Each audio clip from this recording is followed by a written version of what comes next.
The Lord be with you. And also with you. This is a prayer attributed to St. Francis, which you've heard before. Lord, make us instruments of your peace. Where there's hatred, let us sow love. Where there's injury, pardon. Where there's discord, unity. Where there is doubt, faith. Where there is error, truth. Where there is despair, hope. Where there is sadness, joy. Where there is darkness, light. O divine Master, grant that I may not so much seek to be consoled as to console, to be understood as to understand, to be loved as to love. For it is in giving that we receive, it is in pardoning that we are pardoned, and it is in dying that we are born to eternal life. Amen. Amen. All right, so yes, so happy to be able to share with you this wonderful part of our sabbatical. My sabbatical, our sabbatical, your sabbatical, we all had that time together.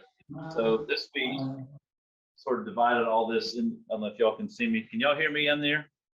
Thumbs up. Catherine, Harper, good. Can't hear. Everybody's on mute here.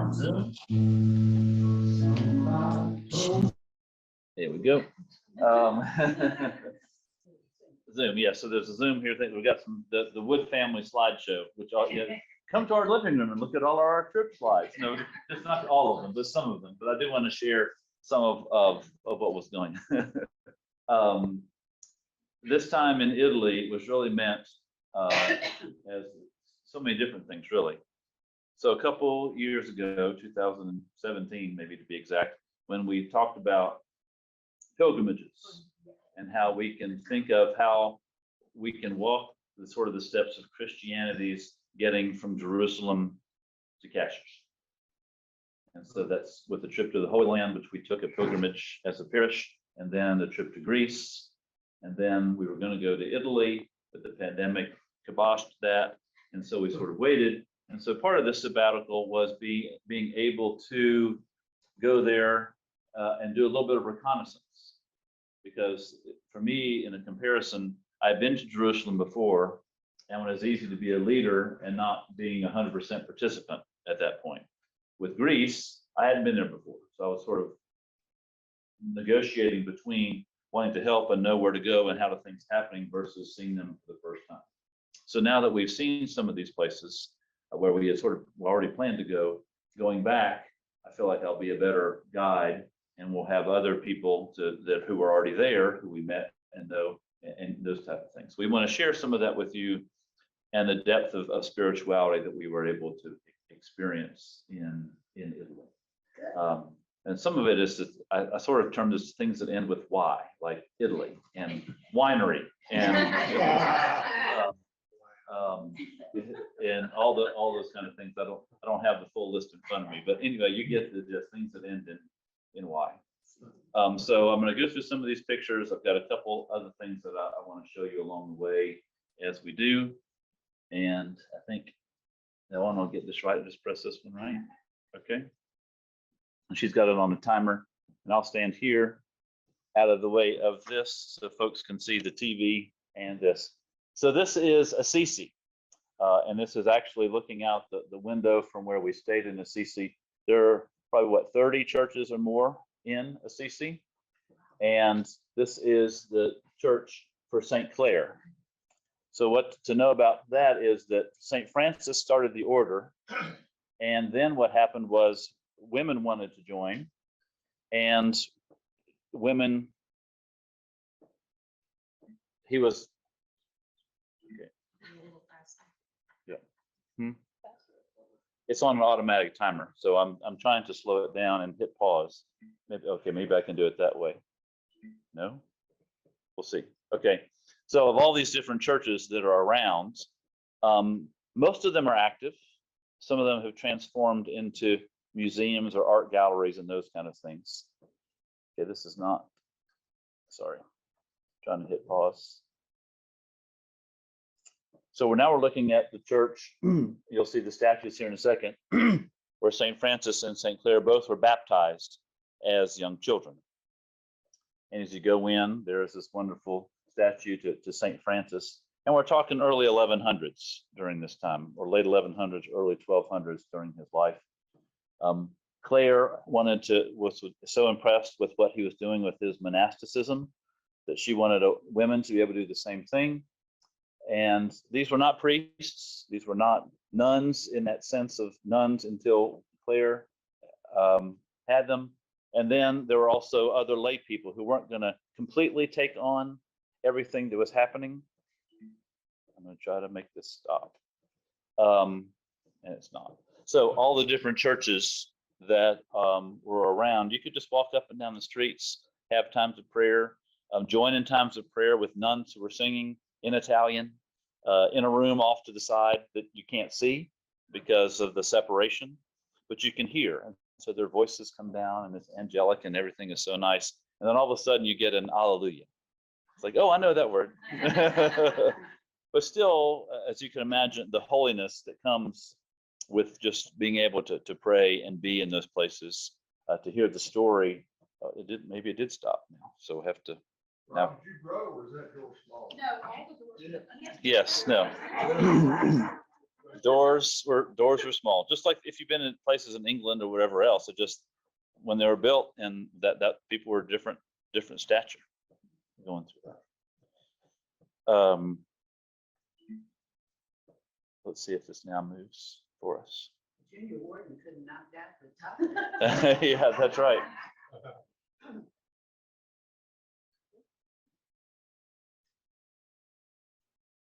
And this is one of the things about a lot of these Italian cities. If you've been there, you know, for reasons of security, they were built on top of a hill, so people couldn't just come up in the middle. So down in the valley where we were just looking is the San Damiano, where Francis first had a vision when he said, rebuild my church. And this becomes the church that he rebuilt. I'm going to try to stop this again so I can show you this one crucifix with this painting Christ. So this is the one, or not the one, but the one that he was looking at when he had his vision and when Jesus spoke to him. And so these are, of course, all over the place. And I bought one and brought it back for my office. But this is Christus Victor. Now, artistically, and I'll get a little closer without tearing everything up. Artistically, what happens with some of these is sometimes you see the image of Jesus on the cross and he's suffering. It looks like he's suffering. It looks like maybe he's even dead. This one, and what's important about this one is he's almost like saying, I got this. I know this is coming. I'm handling it. It's not lacking in people's, it's not joy in the space, but it's also not misery. And so this, it was a really important breakthrough.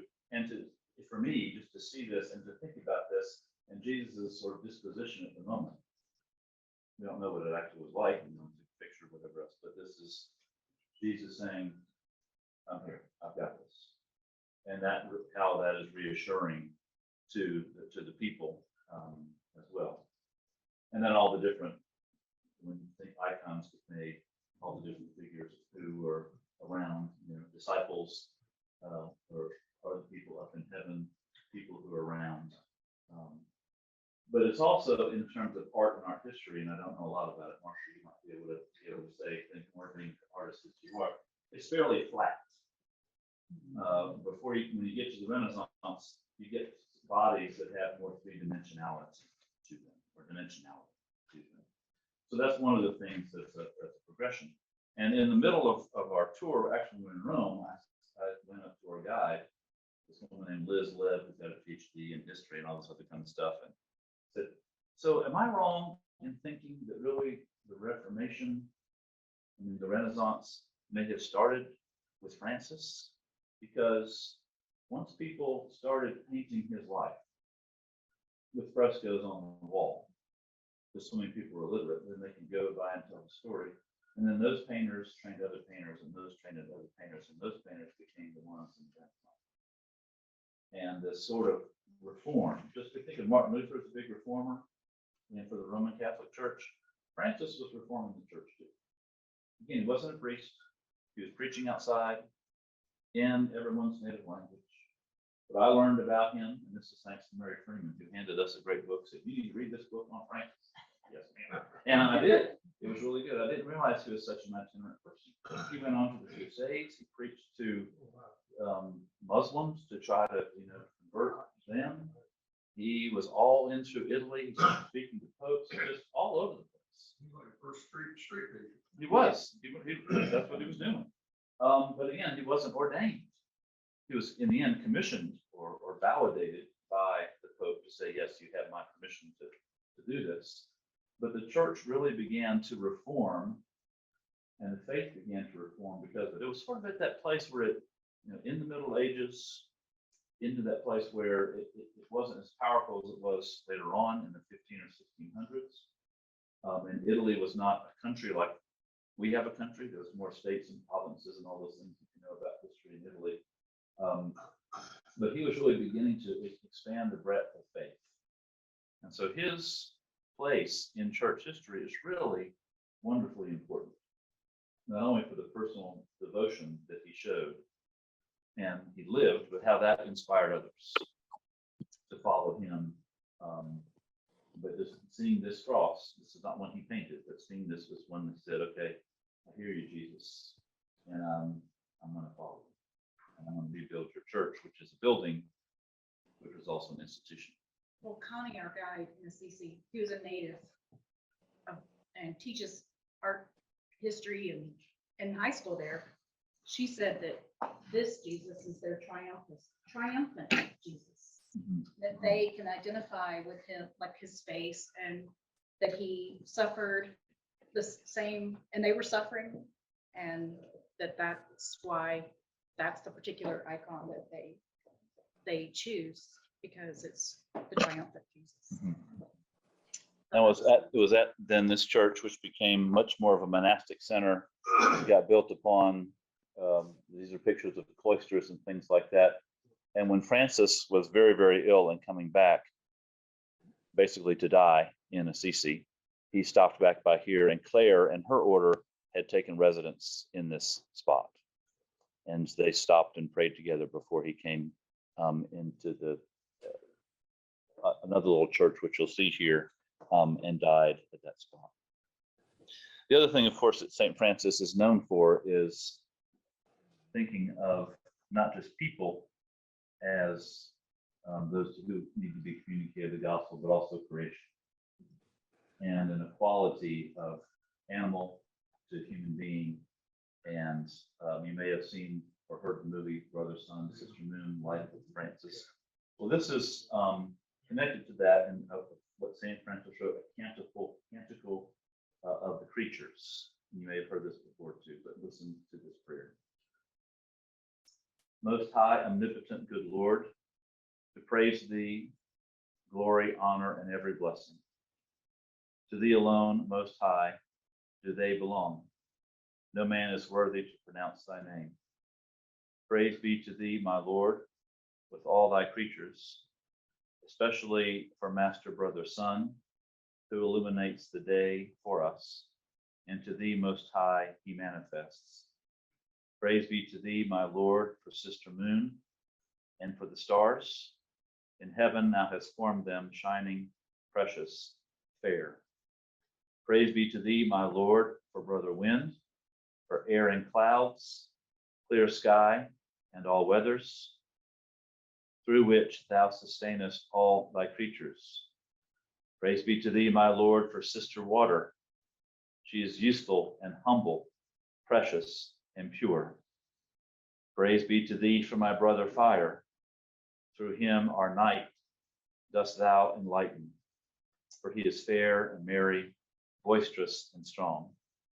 Praise be to thee, my Lord, for our sister Mother Earth, who nourishes and sustains us all, bringing forth diverse fruits and many colored flowers and herbs. Praise be to thee, my Lord, for those who pardon, grant for, I messed that up.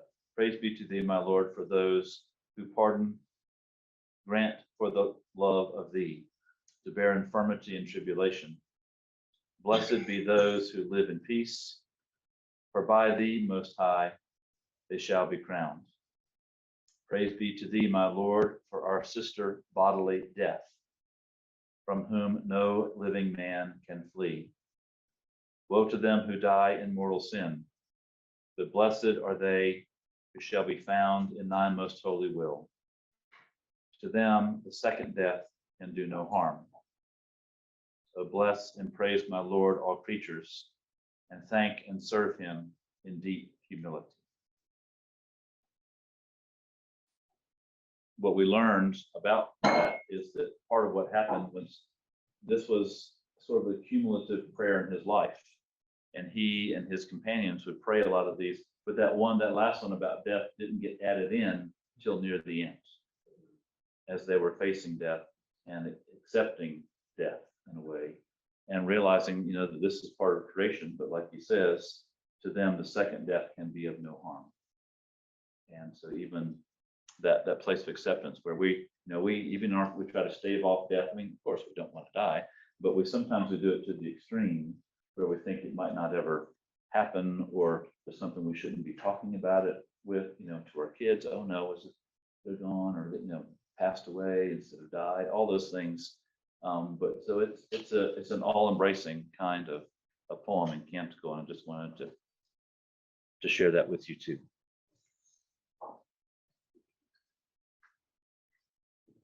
All right, let's see if I can get this guy to continue.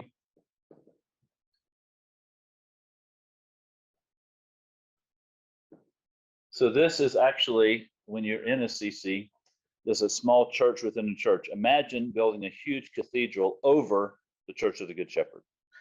That's basically what this is. This is St. Francis's church where he and his folks prayed. And in the end, when he died here, it almost immediately became a shrine, and they built this larger church over it. So you can go in and pray and see some of the original things that were in there during his life and time. Has anybody ever been to this part of a CC, whatever else? You have, yeah.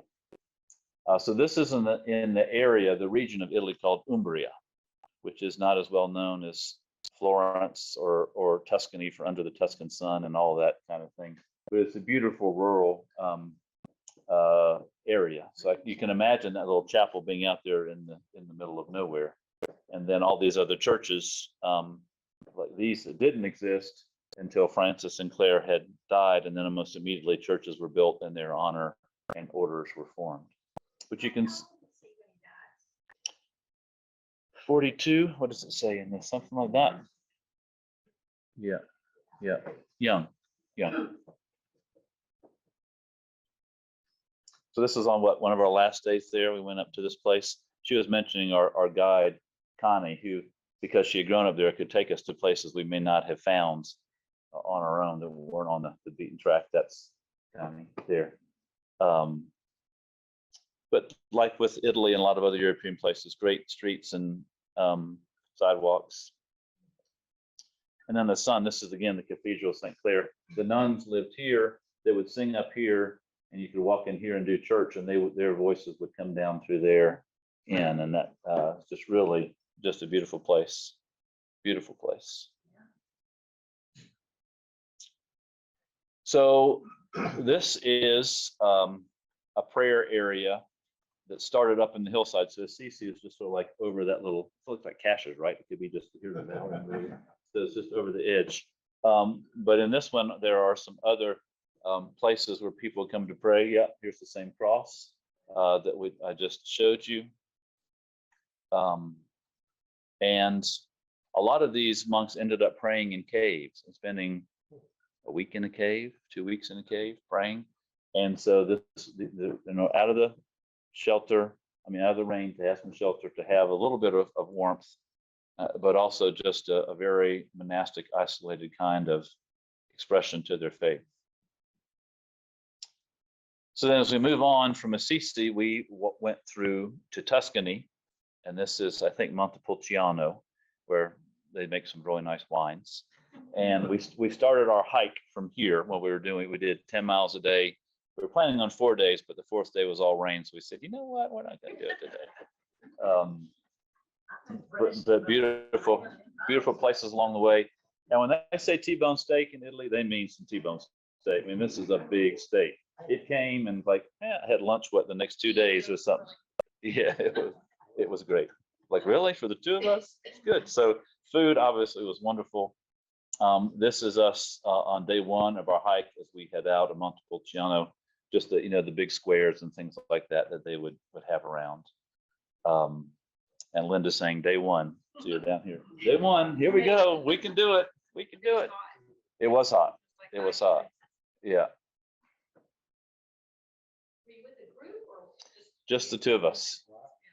And these trails, we saw people all up and down these trails. Some were on motorcycles, some were on bikes or e-bikes, because just like the Appalachian Trail, there's a well-known path. People, take it and do it. But a lot of the times we were, by ourselves. But we just look out and we could see, okay, we're walking to there. Doesn't look that far away, but once you do this and go all around and get to there, it's just really so. This is Pienza that we were headed to, which was started by a pope. Have any of you seen the Medici series on Netflix? Well, this is the town where the Medici series, part of it was filmed. Is meant to replicate early Florence. So if you remember, this is the church they went into, and the Medicis were living in this compound, which was very much like early Florence had been. So we had watched it sort of in preparation for the trip. It's like, hey, look, that's cool.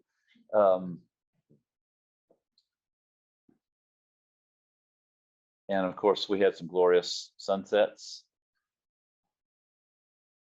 You're gonna see the same 3 dresses over and over.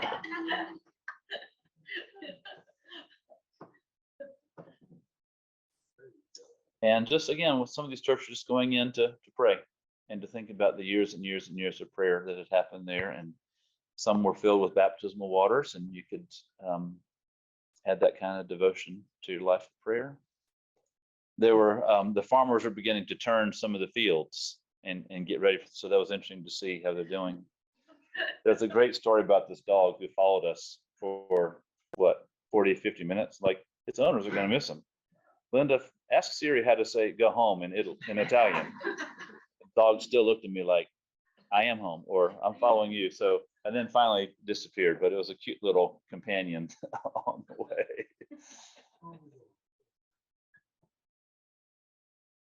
And of course, vineyards. Some had been harvested, but they were in the middle of the harvest. You can see some of the grapes that go into the Brunellos or Montepulciano. This was an old thermal bath area, Bagno Venoni, and you couldn't swim in this part anymore, but there were in the building behind there a place where you could go down. They had channeled the baths, and you could go down in the hot water and do all that kind of stuff, fun stuff. So that was fun. But you're just sort of hiking, and all of a sudden you come upon that. On day 3 of our hike, this is the World War I monument set up in the hillside for folks who had perished in World War I. One of the things that I found very interesting along the way was that I've been given a book about World War II in Italy. And throughout this whole valley, I didn't know a lot about World War II in Italy. I knew more about France, knew more about England and the bombing and all that kind of stuff. Not much about Italy. And when, you had Hitler, you had Mussolini, and then Mussolini falls out of favor. And then the Italians sort of tried to take over government. They should have kicked out the Germans, if you look back, but they didn't. The Germans grew in force. And then they entrenched there. So then the Allies really had to come through Italy to get rid of the Germans. And they started in Sicily and came from the south up through the north. But reading that book and seeing all the names and the people, this one particular household, like in England, had about 24 kids that were sent to them for protection from larger cities, because this is out in the country. No one's going to bomb all this stuff like you would in Florence or Rome or whatever else. Well, not the case. At the last, when everybody was coming through, and just really interesting to see all of that and be walking through this and to think, okay, 75 years later, how much the country has been restored, but how it takes so much time. And that's one of the reasons, real estate was cheap in the 50s in Italy because it had been bombed and nobody could live there or grow there, and there's no jobs, no opportunity, and people were leaving, which led to some of the immigration at that time into this country and into other places. So understanding that part of world history was also an interesting thing to explore during all that time. And this is an old Benedictine abbey, which was the terminal spot for one of the days of our hike. And again, it had been dormant for maybe 5 or 6 years and recently re-inhabited by Benedictine monks. We could go in and pray and be there. So not just St. Francis, but St. Benedict, who's also Italian from Nursa, not too far from here. And of course, some wine.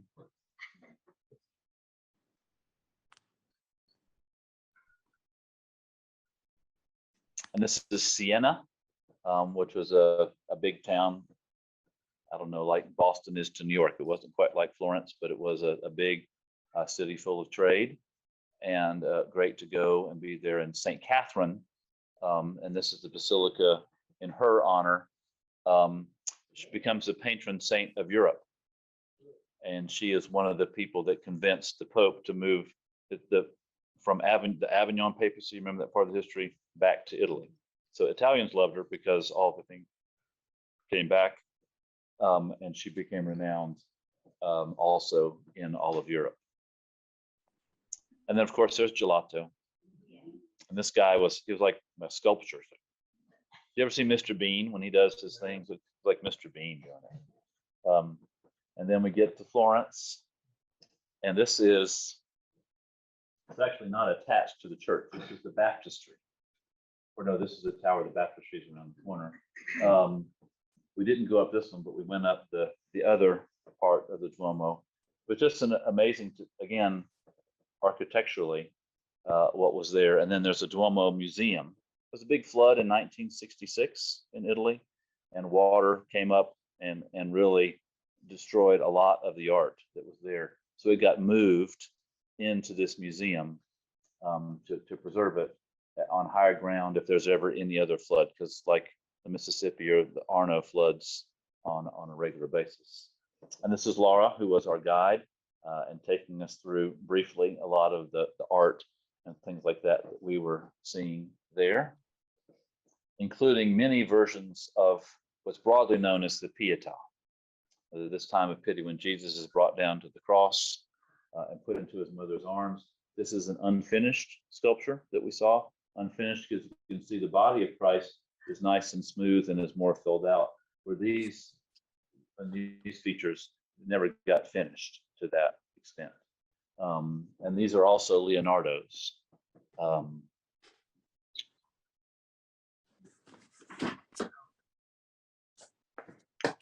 Another monastery, this is where Galileo is buried, and a lot of other famous people in Italian history in Florence are buried there. We took a little side trip to Venice, had to get up to Venice. The Cathedral of St. Mark is where St. Mark is buried, and you'll see some of that as we go through this. This is that cathedral. Again, beautiful art. A lot of different people. I don't know who. Yeah, these are mosaics up in there. And some of them are frescoes. Frescoes is when they paint on the plaster. Mosaic is when they put up little tiles and do it that way. I should know, but there are so many different artist names that were in and out of my ears in the midst of this that I'm not quite sure. But a more of a Baroque style, if you know architecture in church and those type of things. Anybody who knows a little more, feel free to chime in, because I did get it. They were replicated. Yeah.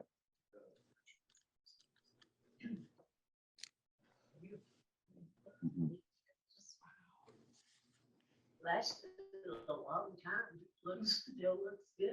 Well, that's true, but that's what he was saying. Some of these are replicated or have been refurbished along the way. Trying to get to the tomb of Mark here. There it is. So this is where St. Mark is buried. His body was moved from where he was buried before, stolen, they say, and brought. in the Middle Ages in particular, there's a lot about when you have reliquaries and stuff, somebody's hand, somebody's head, somebody's whole body, whatever else. Well, Venice was a very powerful city state, and as they went out to the world, they ended up bringing a lot of things back, some stolen, some purchased, some who knows whatever for. But again, just a beautiful.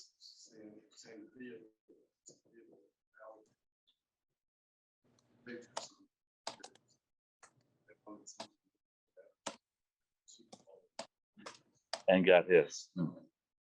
Thank you for that.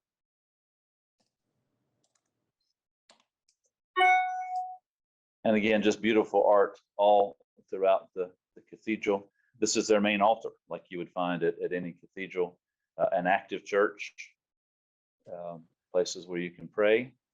And this is the entirety of the cathedral in the background there in the big square. This is back in Florence, inside of the dome, the Duomo, which is there. And this is actually one of the most impactful things for me, is to see this fresco of heaven and hell. And Dante himself would have seen this, and the depictions of those being pulled down into hell. You can see this guy falling down and being pulled down, and demons dragging him there, and other angels and people looking down from heaven, like this guy's trying to maybe come out and reach out and grab somebody.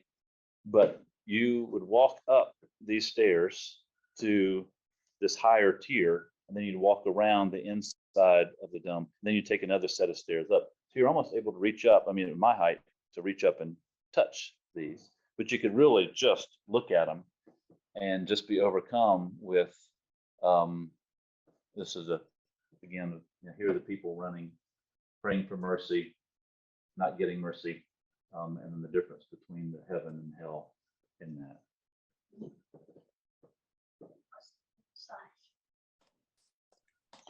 And this is us getting to the top. we made it to the top. Yes, yes. It is a lot of walking. And you're in between, the dome is one of the marvels of architecture. So there's interior dome and the exterior dome, and the staircase is up in between. So you're beginning to lean in and go with the angle of it all the way up. It really is amazing.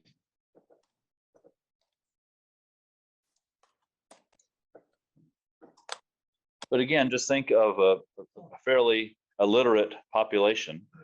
And if you're trying to get your point across, you're going to do it in art. And here are creatures and some of the faces that are around. It's like, oh yeah, that face was meant to be this person in hell, because they're trying to say you didn't live well when you were there.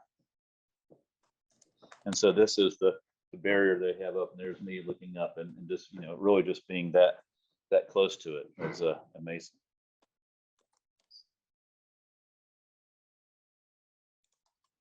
And this is another Pietà, not the one in Rome that's famous, but one very similar to it, of Mary holding her son.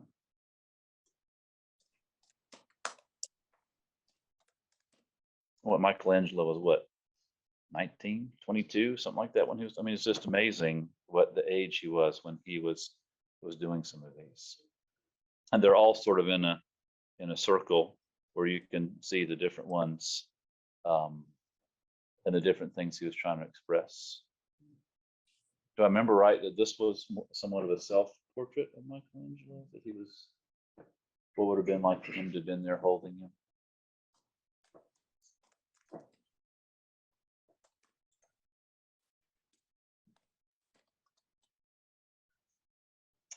So back to the situation with the war, there is, like there is in Normandy, this is the American graveyard outside of Florence, where Italy gave to the United States this piece of land. 5,000 people are buried here. And it's just like many places, a hallowed place when you think about the kind of victory that was won and the sacrifice that was made.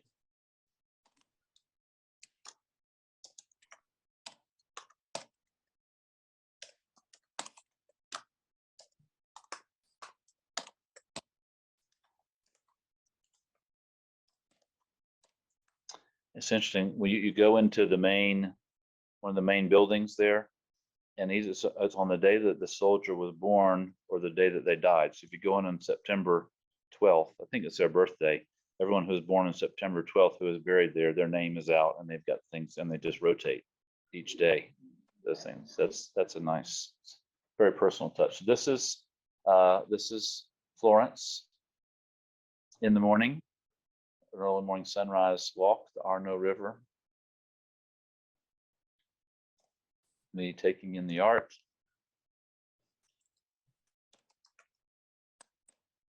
And being in the Uffizi to see Botticelli's works.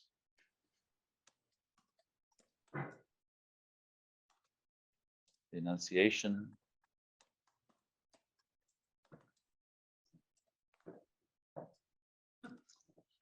So we were just about level with the dome, and we got to go up there. This is where we were standing, and that was the inside that was painted and things like that. So it's This is in Florence. yes, in Florence. Yeah.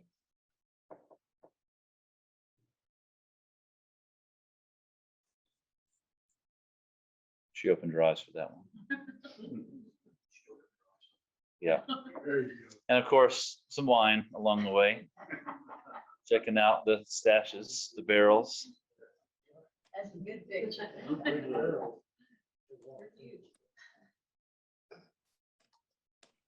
And now on to Rome. So this is the Colosseum in Rome, where there are many martyrs, many games played with people's lives.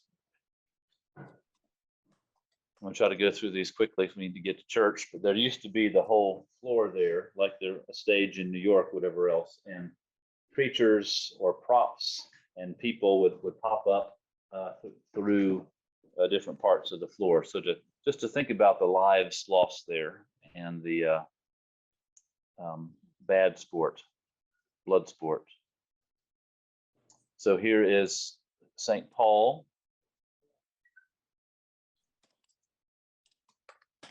Here are some doors to his church.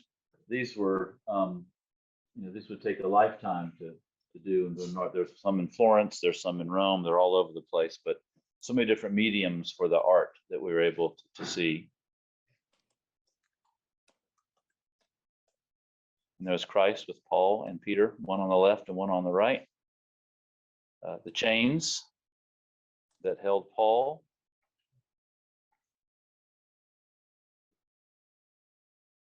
And then this is a priest named Austin, and he used to be at here in Asheville, and now he's rector at the American Church in Rome. St. Paul's Within the Walls is what it's called. So we ended up having, we went to church on that Sunday morning and said, hey, you want to go to dinner? Like, yeah, let's go to dinner. So we ended up going to dinner and had a great time with them. And then this is us the next day going to the Vatican. It's the dome of St. Peter's Basilica at the Vatican behind us. And in the Vatican Museum, which is this huge treasure trove of things, these are tapestries which used to hang in the Sistine Chapel, but do not hang there anymore because they were getting touched and too much and things like that. So they've put them over here in a more secure way, but they're just amazing, again, other mediums for the art of the time. And of course, as you probably know with art, sometimes Italian people make it into the scene with Jesus. Medici's and other folks like, oh, look who's there with Jesus.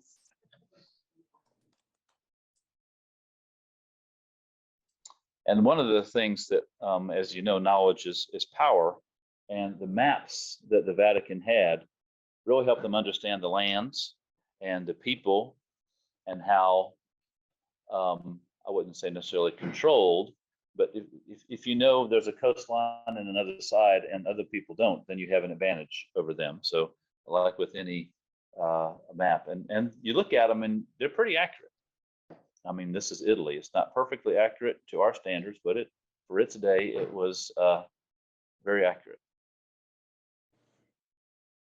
And then this is us seeing the most of the famous of the Pietas. What a treasure trove of art y'all saw. We did. And this is peeking in underneath to where St. Peter is buried. So it's really something to see where St. Paul was buried, St. Peter was buried, St. Mark was buried, St. Francis was buried. You can't take pictures in St. Francis's Basilica. A lot of these places you can't take pictures, so there's nothing personal like that to share. But just to go there and say a prayer and to say thanks for their witness and all that they were able to do in the life of faith was really a tremendous thing. Didn't get to see the Pope. He didn't get to, that's right. We made some pasta one night. And so this is us about to eat the pasta, Linda making the pasta.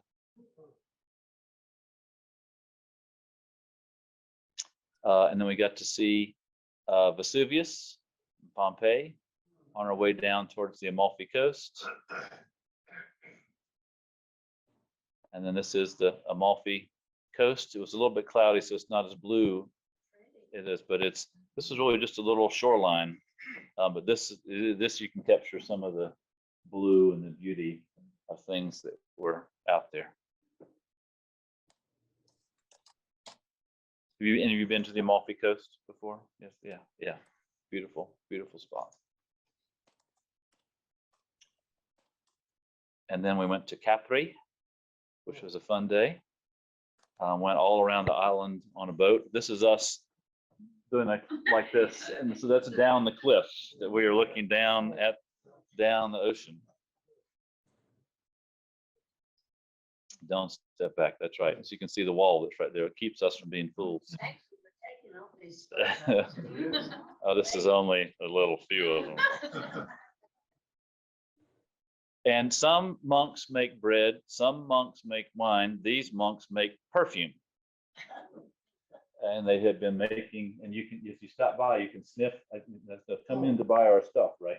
But they have shops all over Italy. But this is one of the main places they do it. And Linda came back with a little bit.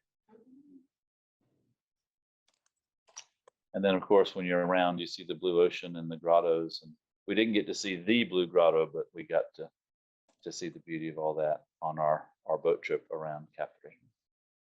So as you can see, a mixture of things.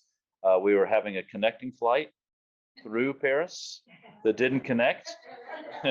So it's like, oh, let's go see the Eiffel Tower. So they were going to put us up in a hotel by the airport. It's like, no, we're going into Paris. So we took a cab in, saw the Eiffel Tower, had supper. So we had one little add-on that we weren't expecting. That was really nice to get to do that. No, we didn't go up. So that's the Italian portion. And next week, I'll be happy to share with you the Southern United States sojourn, Civil Rights Trail of Tears, and those type of things, and some of the other things that end with why I like library, the books that I read along the way and stuff like that. So This was good. thank you very much again. Thank you for both of us. Yeah.